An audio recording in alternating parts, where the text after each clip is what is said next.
Professor Chacko, നമസ്തേ, സ്വാഗതം ജനൻ ടിവിയുടെ Sunday ഡിബേറ്റിലേക്ക്.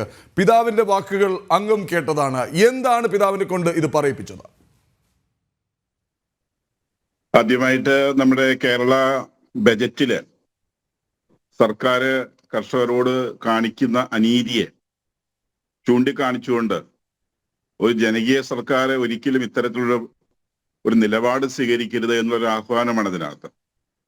മറ്റുള്ളവർക്ക് അർഹതപ്പെട്ടത് കൊടുക്കുന്നതിലല്ല, കർഷകർക്ക് അർഹതപ്പെട്ടത് നിഷേധിക്കുന്നതിലാണ് പിതാവ് വിഷമം രേഖപ്പെടുത്തിയിട്ടുള്ളത്.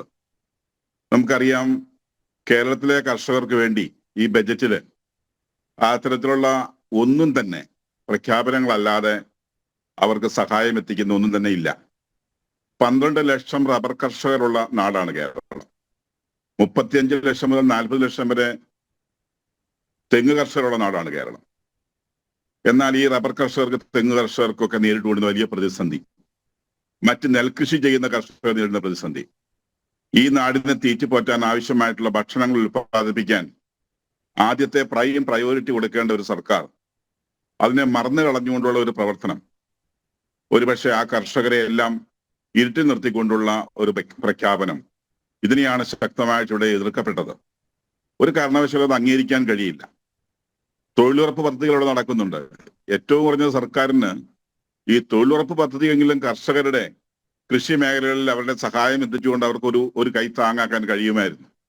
അത് റബ്ബർ ടാപ്പിങ്ങുമായി ബന്ധപ്പെട്ട കാര്യങ്ങളാണെങ്കിലും, റബ്ബർ തോട്ടങ്ങൾ വൃത്തിയാക്കുന്ന കാര്യത്തിലാണെങ്കിലും, തെങ്ങ് കർഷകർക്കാണെങ്കിലും, നെൽ കർഷകർക്കാണെങ്കിലും ഒക്കെ ഈ തൊഴിലുറപ്പെങ്കിലും ഇങ്ങോട്ടൊന്ന് ഡൈവേർട്ട് ചെയ്ത് അവർക്കൊരു സഹായഹസ്തം എത്തിക്കാൻ പോലും സർക്കാർ ഒരു നിലപാട് സ്വീകരിച്ചിട്ടില്ല. ഒരു കാർഷിക ബജറ്റ് ആ തരത്തിൽ ഈ നാടിന് അടിയന്തരമാണെന്ന് കർഷകർ ഒത്തിരി കാലമായി പറഞ്ഞുകൊണ്ടിരിക്കുന്നതാണ്. ആ രീതിയിലൊന്നുമില്ല. അങ്ങനെ ഇരിക്കുകയാണ് ഭൂനികുതിയുടെ വർധനവ്. ഭൂനികുതി വർധനവ് കേൾക്കുമ്പോൾ മന്ത്രി പറയുന്ന 20 സെന്റ് ഭൂമി ഉണ്ടെങ്കിൽ അതിന് 30 രൂപ ഉണ്ടായിരുന്നു, 45 രൂപയായി, അത്രയും ഉണ്ടായുള്ളൂ പറയാം.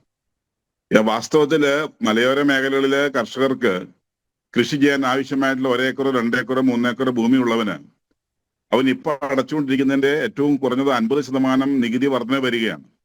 ആ ഭൂമിയിൽ കൃഷി ചെയ്തിട്ടൊന്നും ഉൽപ്പാദിപ്പിക്കാൻ കഴിയുന്നില്ല. ഒന്ന്, വിലയില്ല. രണ്ടാമത്തത് ഈ പറയുന്ന വന്യമൃഗങ്ങളുടെ ശല്യം. മൂന്നാമത്തത് ഇവർ നേരിട്ടുകൊണ്ടിരിക്കുന്ന മറ്റ് പ്രശ്നങ്ങൾ. ഇതിനെല്ലാം നടുവിലാണ് വീണ്ടും ഭൂനികുതി വർദ്ധിപ്പിക്കുന്നത്. എന്നാൽ സർക്കാരിന്റെ ഭൂമിയുടെ പാട്ടം കുറച്ച് നമ്മൾ കാണുന്നുണ്ട്. ടൂറിസ്റ്റ് ബസ്സിന്റെ നികുതി കുറച്ച് കാണുന്നുണ്ട്. 450 രൂപ ഉണ്ടായിരുന്ന പുഷ് ബാക്ക് സീറ്റിന്റെ 350 ആക്കി കുറയ്ക്കുക.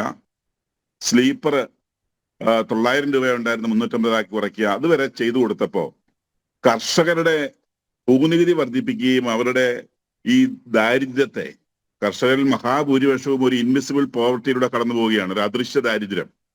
നോക്കിക്കഴിഞ്ഞാൽ അവർക്ക് സ്ഥലമുണ്ട്, അവർക്കൊരു ചെറിയ വീടുണ്ട്, അവർക്ക് ചിലപ്പോൾ ഒരു വാഹനം ഉണ്ടാവും വീട്ടില്, അതൊക്കെ വീട്ടിൽപ്പെട്ട ഉപകരണങ്ങൾ ഉണ്ടാവും. ഇതൊക്കെ ബാങ്ക് ലോൺ എടുത്തുകൊണ്ട് മറ്റുള്ളവരെ പോലെ ജീവിക്കാനുള്ള ഒരാഗ്രഹത്തിൽ നിന്ന് അവർ ചെയ്തിരിക്കുന്നതാണ്. ഒന്നുകിൽ പണമിടപാടുകാരുടെയോ അല്ലെങ്കിൽ ബാങ്കുകാരുടെയോ അടിമത്തത്തിലാണ് അവരുള്ളത്. അങ്ങനെ ഒരു അദൃശ്യ ദാരിദ്ര്യം നിലനിൽക്കുന്ന ഒരു സമൂഹമായി കേരളത്തിൽ കർഷകരുണ്ട്. ഇൻവിസിബിൾ പോവർട്ടി എന്നാണ് അതിന് നമ്മൾ പൊതുവെ വിവക്ഷിക്കുന്നത്. ദൃഷ്ടിഗോചരമല്ലാത്ത ഒരു ദാരിദ്ര്യം ഈ സമൂഹം നേരിടുന്നു.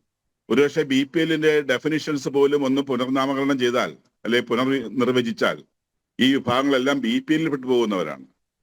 ഇത്തരം ഒരു സമൂഹത്തെയാണ് വീണ്ടും ഇത്തരത്തിലുള്ള കടക്കണിയിലേക്ക് വീണ്ടും തള്ളിവിട്ടുകൊണ്ട് അവരുടെ ഭൂനികുതി വർദ്ധിപ്പിച്ചുകൊണ്ട് അവരെ കഷ്ടപ്പെടുത്തുന്നത് എന്നുള്ളതാണ്. പ്രൊഫസർ ചാക്കോ, ഞാൻ അങ്ങയിലേക്ക് മടങ്ങി വരാം. ചർച്ച മുന്നോട്ട് പോകുന്ന വേളയിൽ